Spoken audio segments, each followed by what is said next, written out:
जय हिंद, वंदे मातरम। स्वागत है आप सभी का फ्री एग्जाम जो यूट्यूब चैनल पर। दोस्तों, अगर आप 17वीं बीपीएससी परीक्षा देने वाले हैं तो 1000 प्रश्नों की श्रृंखला में आज हम ये तीसरी वीडियो लेकर के आए हैं। दो वीडियो में हमने 200 प्रश्नों को कंप्लीट करवा दिया। अगर आपने वो वीडियो अब तक नहीं देखी है तो जा करके जरूर देखें। सभी प्रश्नों को आपको याद करना है, निश्चित ही प्रश्न यहां से पूछा जाएगा। तो चलिए सेशन को प्रारंभ करते हैं और पहला शानदार प्रश्न देखते हैं। हड़प्पा सभ्यता किस युग की सभ्यता थी? तो कांस्य युगीन सभ्यता थी हड़प्पा सभ्यता।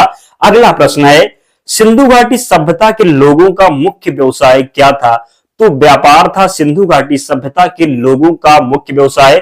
203 नंबर प्रश्न है, हड़प्पा सभ्यता के निवासी थे तो शहरी थे, कैसे थे? तो हड़प्पा सभ्यता के निवासी शहरी थे।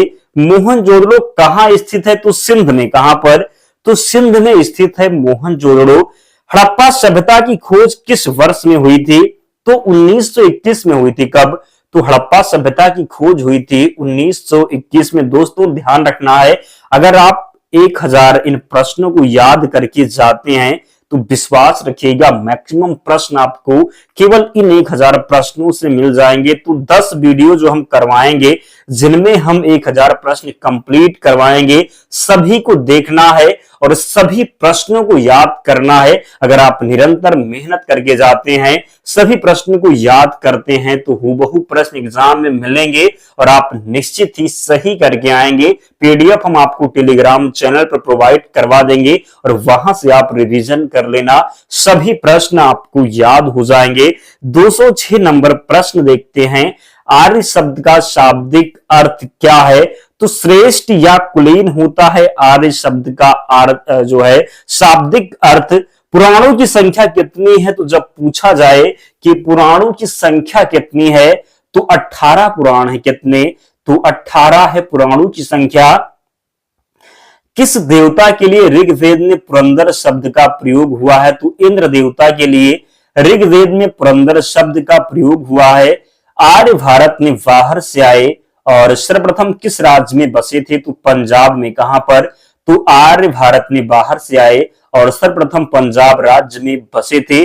210 नंबर प्रश्न है, संविधान सभा में किस देशी रियासत के प्रतिनिधि ने भाग नहीं लिया था? तो हैदराबाद इसका सही उत्तर हो जाएगा। क्या हो जाएगा?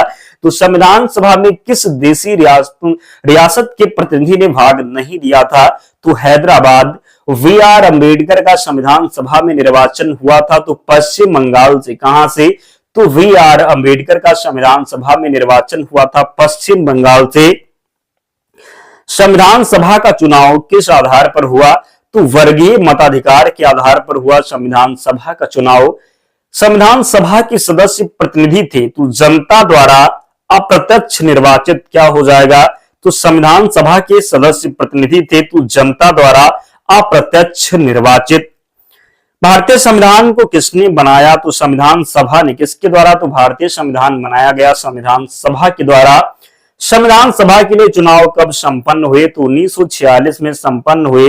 संविधान सभा के लिए चुनाव कब संपन्न हुए? तो 1946 में संपन्न हुए संविधान सभा के लिए चुनाव। भारतीय संविधान सभा की स्थापना कब हुई? तो 9 दिसंबर 1946 को भारतीय संविधान सभा की स्थापना हुई। संविधान सभा का प्रथम अधिवेशन कब हुआ था? तो कहां पर हुआ था पूछा गया है। तो संविधान सभा का प्रथम अधिवेशन दिल्ली में हुआ। संविधान सभा के उद्घाटन अधिवेशन की अध्यक्षता किसने की थी? तो सच्चिदानंद सिन्हा ने। सच्चिदानंद सिन्हा जो थे ये संविधान सभा के अस्थायी अध्यक्ष थे। पूछा जाता है प्रश्न की अस्थायी अध्यक्ष कौन थे? तो राजेंद्र प्रसाद थे। कौन थे? तो अस्थायी थे सच्चिदानंद और अस्थायी जो थे ये राजेंद्र प्रसाद थे। भारतीय संविधान में कितने मौलिक कर्तव्य उल्लिखित हैं? तो कितने हैं? तो 11 हैं। कितने? तो 11। इंसुलिन का एक प्रकार क्या है? तो इंसुलिन का एक प्रकार हार्मोन हो जाएगा। क्या हो जाएगा? तो इंसुलिन का एक प्रकार हार्मोन हो जाएगा। भारत के राज्य का राज्यपाल बनने के लिए न्यूनतम आयु कितनी होनी चाहिए? तो प्रश्न यहां पर पूछा जाता है कि राज्यपाल बनने के लिए न्यूनतम आयु कितनी होनी चाहिए? तो 35 वर्ष। यहीं पर अगर राष्ट्रपति होता तो राष्ट्रपति का भी 35 वर्ष होता है। प्रधानमंत्री बनने के लिए तो 25 वर्ष लगाना है। लोकसभा का सदस्य बनने के लिए 25 वर्ष। राज्यसभा का पूछा जाता है तो राज्यसभा के लिए 30 वर्ष ध्यान रखना है। पौधे की किस भाग में दालचीनी प्राप्त किया जाता है? तो किस भाग से? तो छाल से प्राप्त करते हैं दालचीनी। कौन सा रक्त समूह सार्वभौमिक स्वीकृता है? तो AB प्लस हो जाएगा क्या? तो AB जो पॉजिटिव है ये सार्वभौमिक हो जाएगा, जरूर ध्यान रखेंगे। बारदोली सत्याग्रह आंदोलन का नेतृत्व किसने किया था? तो सरदार वल्लभ भाई पटेल के द्वारा बारदोली सत्याग्रह आंदोलन का नेतृत्व किया गया। दिल्ली के खिलजी सुल्तान कौन थे? तो तुर्क थे। कौन? तो तुर्क थे दिल्ली के खिलजी सुल्तान। रेटिना पर बनने वाला प्रतिबिंब होता है, तो रेटिना पर जो प्रतिबिंब बनेगा ये वास्तविक, उल्टा तथा वस्तु से छोटा होता है। रेटिना पर बनने वाला जो प्रतिबिंब होता है ये वास्तविक होगा, उल्टा होगा तथा वस्तु से छोटा होगा। पोलियो की बात करेंगे कि पोलियो का टीका सर्वप्रथम किसने तैयार किया? तो जॉन सॉल्क के द्वारा पोलियो को टीका जो है सर्वप्रथम तैयार किया गया। जनगण मन को भारत के राष्ट्रगान के रूप में कब अपनाया गया? तो 24 जनवरी 1950 को जनगण मन को राष्ट्रगान के रूप में अपनाया गया। भारत एक गणतंत्र है, इसका क्या अर्थ है? तो भारत में वंशानुगत शासन नहीं है, भारत एक गणतंत्र है। इसका अर्थ है कि भारत में वंशानुगत शासन नहीं है। लोधी वंश की स्थापना किसके द्वारा की गई? तो बहलोल लोधी के द्वारा लोधी वंश की स्थापना की गई। ध्यान रखना है यहां पर केवल प्रश्नों पर वार होगा। क्या होगा? तो केवल प्रश्नों पर वार होगा, ना कोई बातचीत ना कुछ, सीधा केवल आप प्रश्न देखेंगे और प्रश्न के उत्तर को याद करेंगे बिना आपका समय गंवाए हुए, क्योंकि पता है कि समय आपके लिए बहुत महत्वपूर्ण है। समय बहुत कम है, तो जितने कम समय में आप जितने प्रश्नों को देख लेंगे, जितने प्रश्नों को याद कर लेंगे, उतना ही आपके एग्जाम के लिए अच्छा होने वाला है। तो सभी वीडियो को देखना है, विश्वास रखिए अगर आप सभी वीडियो को देख करके जाते हैं तो सफलता निश्चित ही आपको प्राप्त होगी। तो एक भी प्रश्न को छोड़ना नहीं है, सभी को देखना है, सभी वीडियो को देखना है। 10 वीडियो में हम 1000 प्रश्न कंप्लीट करवाएंगे। उसके बाद में आपको टेलीग्राम पर जाकर के PDF से सभी प्रश्नों का रिवीजन करना है। अगर आप इतना करके जाते हैं तो मैं दावे के साथ कहता हूं कि आप एग्जाम में बहुत अच्छा करके आएंगे। अगला प्रश्न देखते हैं। लोधी वंश का बताया हमने स्थापना किसके द्वारा की गई? तो बहलोल लोधी वंश का संस्थापक था। बात करेंगे कि आगरा नगर की स्थापना किसने की थी? तो आगरा नगर की स्थापना की थी सिकंदर लोधी ने। किसने? तो आगरा नगर की स्थापना सिकंदर लोधी ने की। पृथ्वी की परिक्रमा में कौन सा ग्रह अधिक समय लेता है? पृथ्वी की परिक्रमा में कौन सा ग्रह सर्वाधिक समय लेता है? तो बृहस्पति इसका राइट आंसर हो जाएगा। क्या हो जाएगा?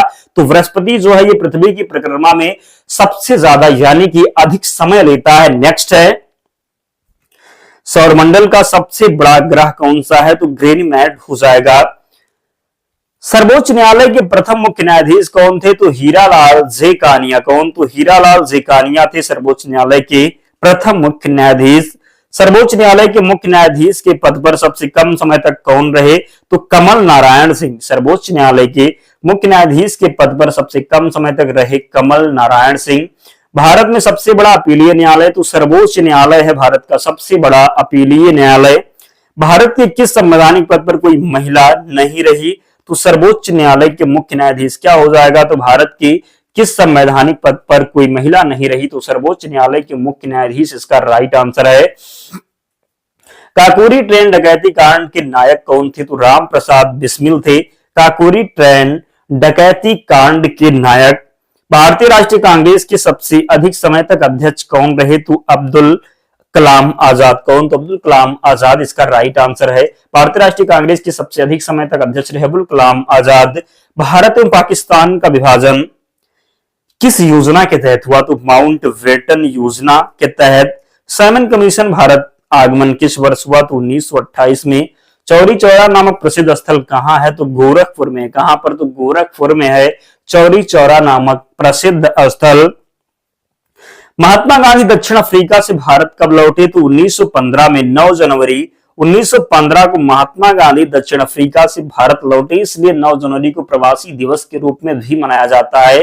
अगला है राज्य की कार्यपालिका शक्ति किसमें निहित होती है? तो राज्यपाल में निहित होती है राज्य की कार्यपालिका शक्ति। राज्य विधानमंडल का ऊपरी सदन कौन सा है? तो विधान परिषद है राज्य विधानमंडल का ऊपरी सदन। राज्य का मुख्यमंत्री किसके प्रति उत्तरदायी होता है? तो विधानसभा के प्रति जो होता है। राज्य का मुख्यमंत्री किसके प्रति उत्तरदायी होता है? तो विधानसभा के प्रति। राज्यपाल तथा मंत्रिपरिषद के बीच की कड़ी होता है तो मुख्यमंत्री कौन? तो राज्यपाल तथा मंत्रिपरिषद के बीच के कड़ी जो होता है ये मुख्यमंत्री होता है। कौन? तो मुख्यमंत्री। नेक्स्ट है, भारत के किस राज्य में सर्वप्रथम कोई महिला मुख्यमंत्री नियुक्त हुई? तो उत्तर प्रदेश में। कौन नियुक्त हुई? तो सुचेता कृपलानी। कौन? तो सुचेता कृपलानी। किस राज्य में विधान परिषद की सदस्य संख्या सबसे कम है? तो तेलंगाना में। कहां पर? तो तेलंगाना में। किस राज्य में विधान परिषद की सदस्य संख्या सर्वाधिक है? तो उत्तर प्रदेश में। सबसे कम तेलंगाना में और सबसे ज्यादा उत्तर प्रदेश में। दोस्तों आज हम केवल 50 प्रश्न लिए थे, तो 1 से लेकर के 100 प्रश्नों का जो रिवीजन हमने करवाया पहली वीडियो में यानी कि सेट 1 में, और दूसरी में 101 से लेकर के कितना करवाया? तो 200 तक। और आज जो हम करवाए ये 201 से लेकर के 250 तक। लेकिन ध्यान रखना है 10 वीडियो में ही हम 1000 प्रश्न कंप्लीट करवा देंगे, तो 10 वीडियो को आपको देख लेना। आप कहेंगे तो हम प्लेलिस्ट बना देंगे, एक एक करके आप देख लेना और याद कर लेना और एग्जाम में जाकर के आना और फोड़ के आना एग्जाम को। ध्यान रखना है। पीडीएफ के लिए जाकर के टेलीग्राम चैनल से जुड़े, लिंक डिस्क्रिप्शन बॉक्स में है, या फिर आप टेलीग्राम पर जाएंगे और वहां पर सर्च करेंगे फ्री एग्जाम जोन, आपको चैनल मिल जाएगा, ज्वाइन हो जाना। और जिन्होंने वीडियो को लाइक नहीं किया लाइक करके ही जाना। तो मिलते हैं नेक्स्ट वीडियो में, तब तक पढ़ते रहिए, ध्यान रखिए अपना, स्वस्थ और सुरक्षित रहिए। जय हिंद।